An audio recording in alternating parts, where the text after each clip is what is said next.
Okay, next topic is interference fringes with white light. So instead of using monochromatic light, while we use white light, we know that it consists of a number of wavelengths there. White light, it is combination of a number of different wavelengths starting from violet to red. Okay, so the different wavelengths it carries that varies from 4000 angstrom to approximately 7500 angstroms, right? So a number of wavelengths are there, and uh, uh, in case of bioprism experiment, when we use this white light there, right, so the interference pattern obtained in this case is a bit different in the sense we actually get a central white fringe there, right? And along with that, on the both sides of white central white fringe, right? There are a few colored fringes, and then a general illumination is there, right? So as in case of monochromatic light, we had only your dark and bright fringes there, right? Monochromatic means a single, while where we talk about a single wavelength, right? In that case, we get uh, your dark and bright fringes, a number of dark and bright fringes. But while we use white light, right, uh, we get a central white fringe, a white fringe there, along with uh, a few colored fringes on both sides of the white fringe, and thereafter general illumination is there, right? The origin for this white central white fringe is in that whatever the colors are there, right, the path difference for all the colors while they reach at the center of the screen there, right, that is uh, zero. Path difference is zero. That's why we get central white fringe there, right? So zero order fringe in case of white light is a white fringe, right? And the region for colored fringes there. Uh, uh, so in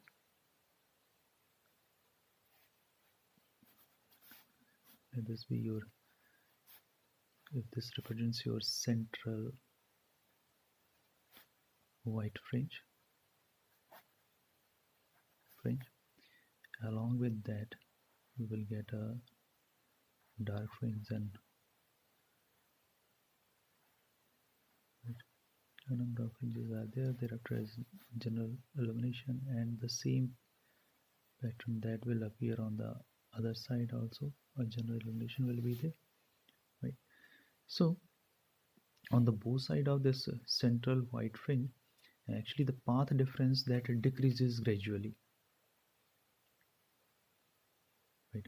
Uh, that actually increases from zero, not decreases, but it increases from zero. It is zero at the center.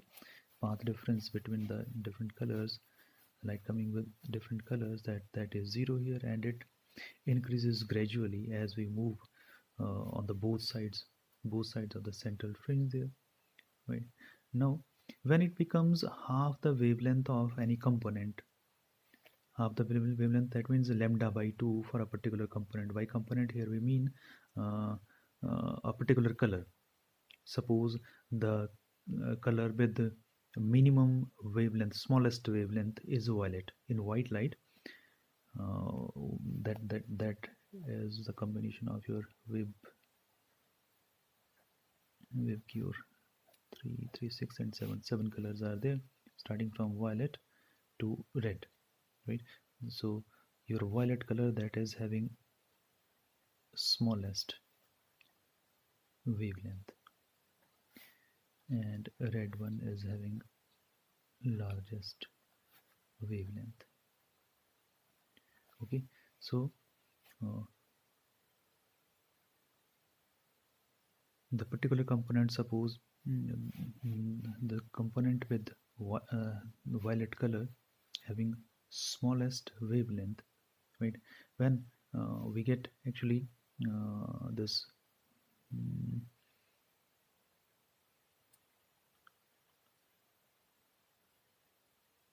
path difference equals to lambda by 2 for violet color, right? A dark fringe of violet color, a dark fringe of violet color that will appear there. Beyond that, means after your violet, we will be having a dark fringe for this indigo blue, then for green, yellow, orange, and red light respectively on the both sides, right? Okay, now the inner edge of this dark fringe, that which is minimum of violet, that actually receives the edge. I am talking about the edge, right? That actually receives sufficient intensity due to red, and it appears reddish. It appears bit reddish, right?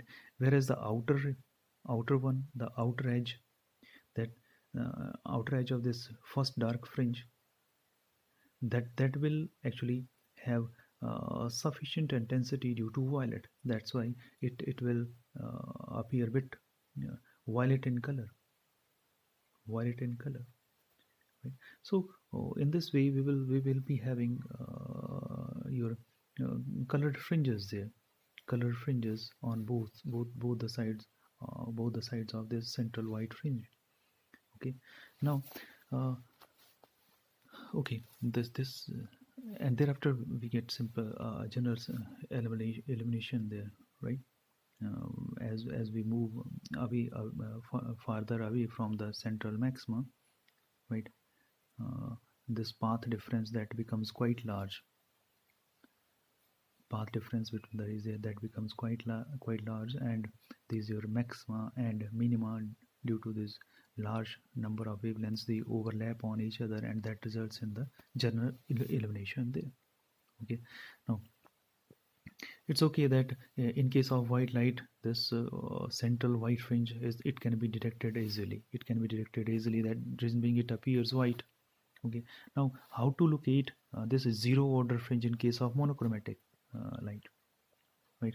Suppose we have a source, of we have sources of monochromatic light there, and obviously we will have a number of dark and bright fringes, right? Then how to locate the central bright or central maxima there, or central bright fringe there? In order to do so, we will use this white light. We will replace the monochromatic source of light with the white light source there, right? And will indicate mm,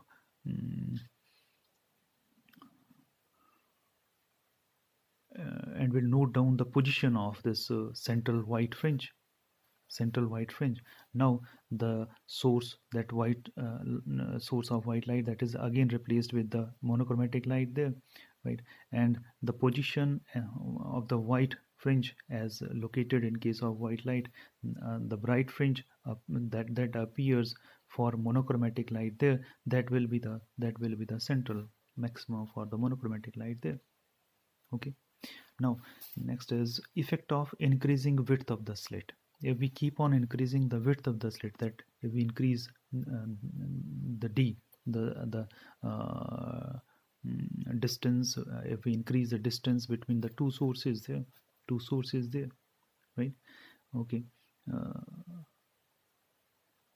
sorry, if we increase the width of the slit, sorry. Okay, when we increase the width of the slit, not the two sources, right? This slit, if we increase this slit width there, right? As we increase this slit width, uh, these maxima, the size of or width of the maxima, that decreases, whereas the as that of your minima, that increases, right? So width of the maxima decreases,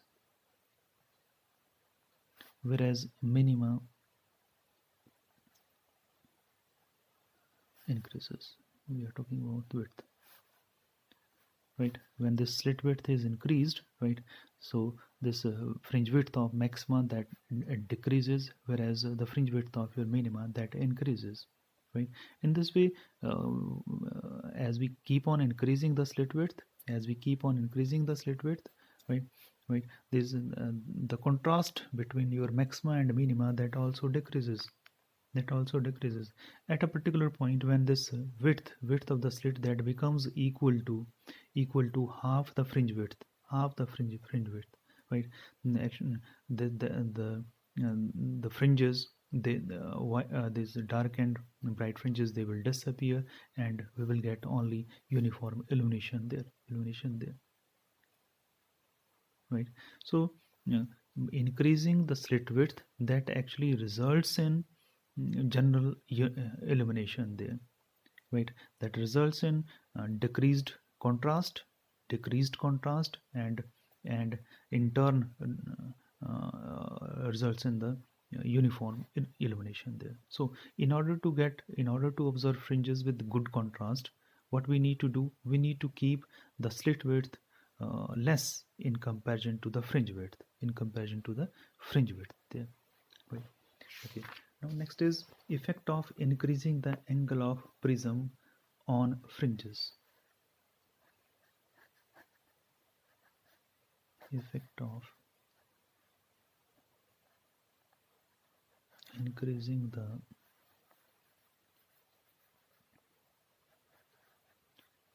angle of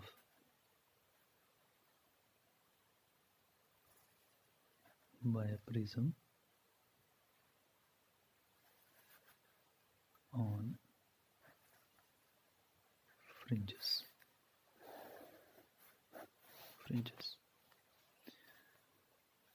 Effect of increasing the angle of bioprism. Angle of bioprism is your alpha, right?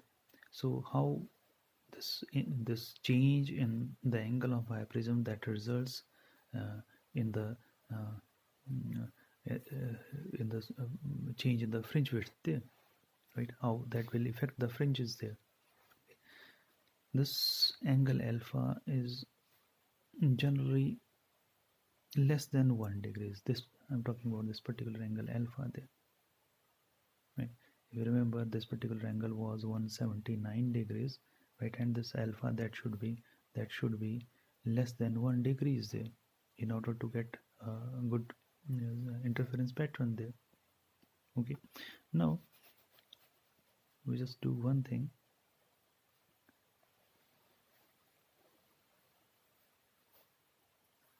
Suppose this is your source S here, and these are two imaginary sources, A and B. The ray is coming from it. They will appear to move like this, right? So this one is angle of deviation here, angle of deviation, right? This angle is your angle of deviation, and it will be equal to this, represented by del, right? Angle of deviation, angle through which this ray that appears to move, that appears to deviate from its original path. This one is the original ray, right?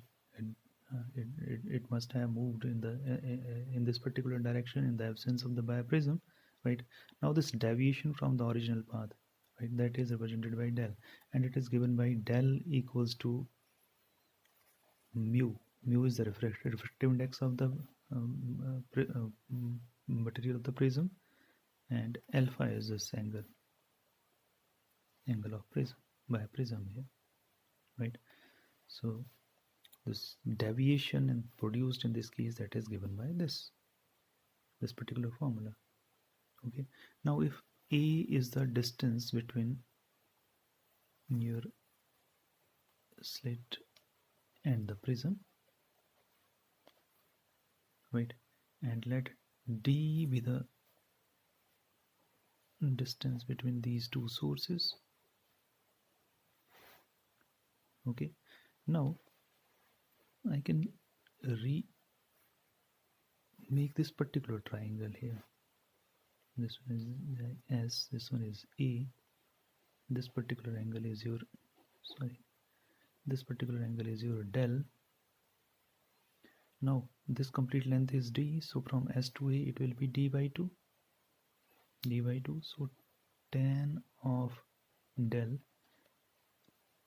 this length is A, it will be your perpendicular upon base, so perpendicular is your D by 2 and base is your A. So from here can I write D by 2 equals to A tan of del? D by 2 equals to A tan of del. Now tan of del, as this del is small, it is nearly equal to del, so D by 2 equals to A into del.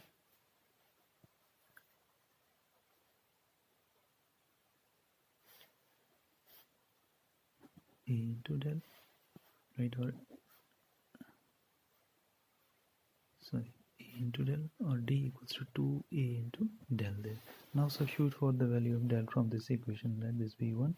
So it is mu minus 1 into alpha.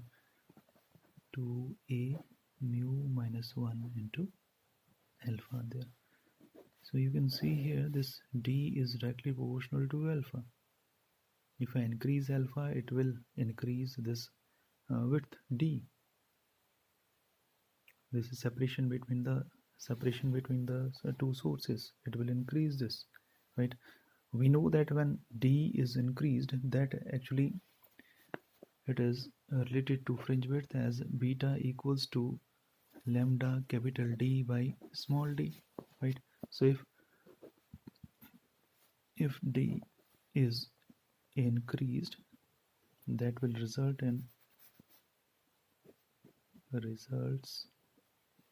in decrease in beta, right? So if alpha is increased beyond 1 degree, if it is increased beyond 1 degree, this beta that becomes so small that your fringes, they will not be separately visible, right?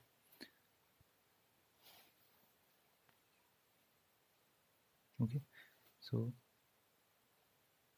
if we increase alpha beyond 1 degree, right, that will result in increase in D. If D increases, beta decreases, and beta decreases to such an extent that these particular fringes, they will not be separately visible there.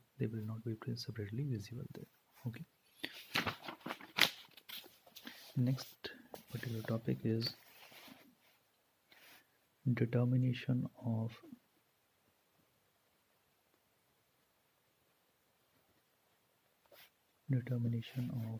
thickness.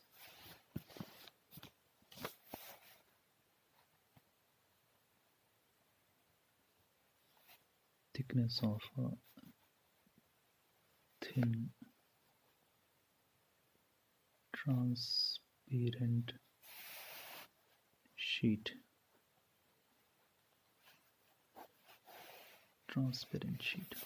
Right? Okay, we want to find out thickness of a thin sheet, a glass-like sheet, a transparent sheet there. In order to do so, we will be using bioprism here, right? So suppose if we have these two sources of monochromatic light, A and B, as we had in case of your bioprism, they are separated by length D there, right?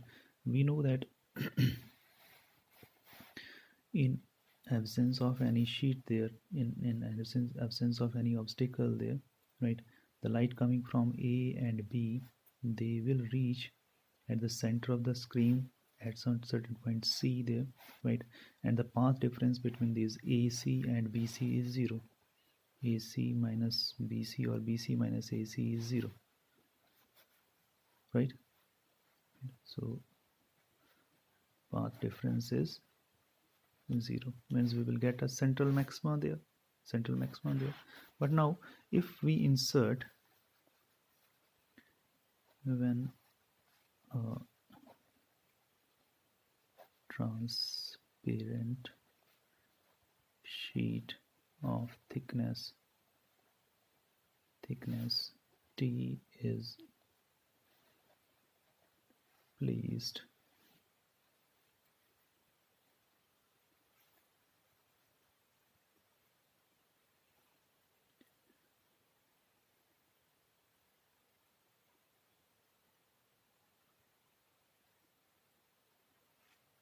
in the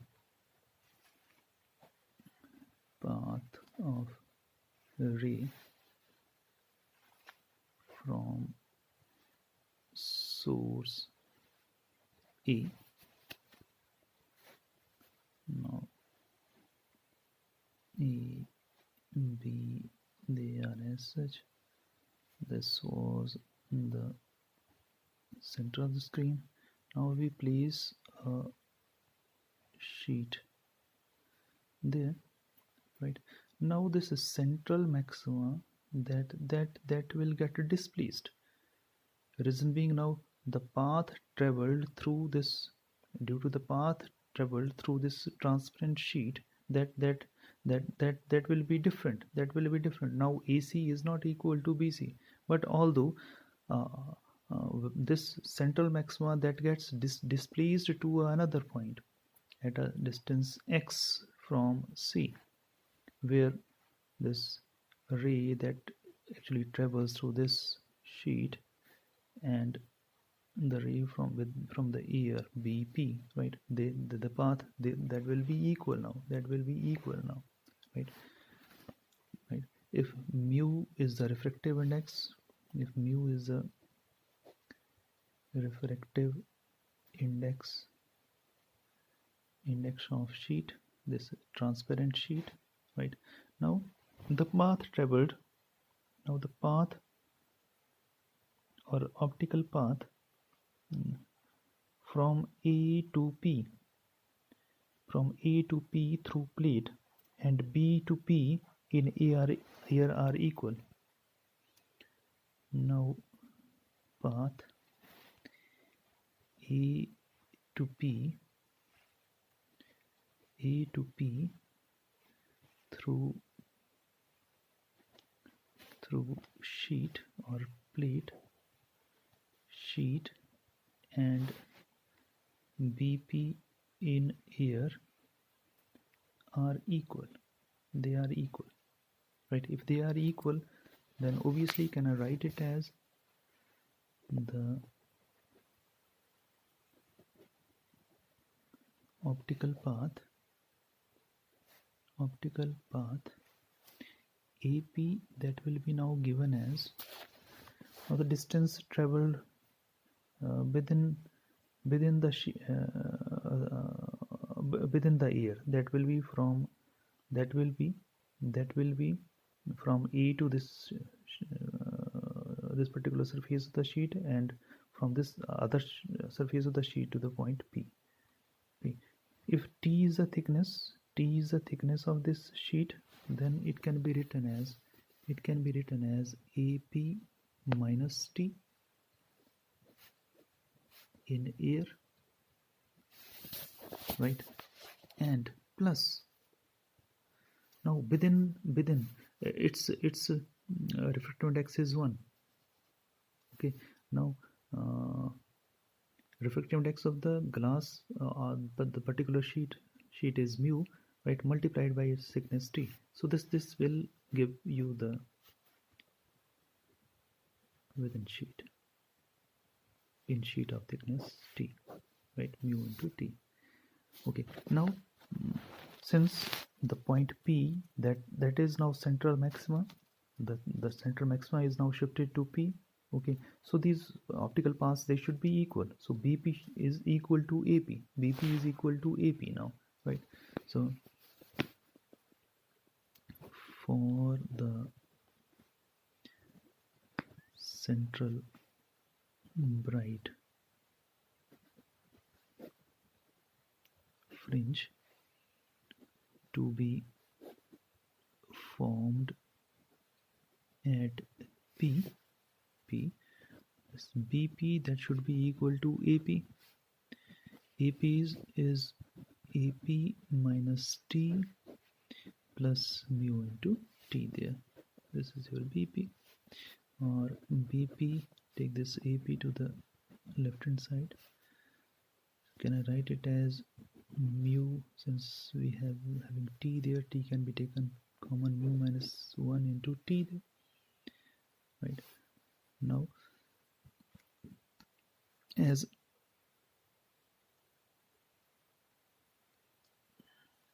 this particular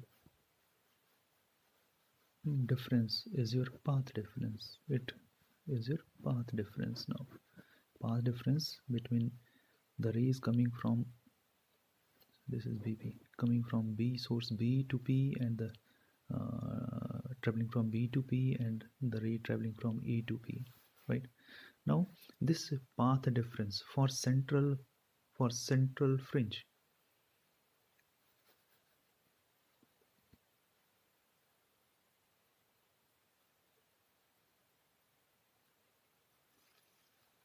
it should be equal to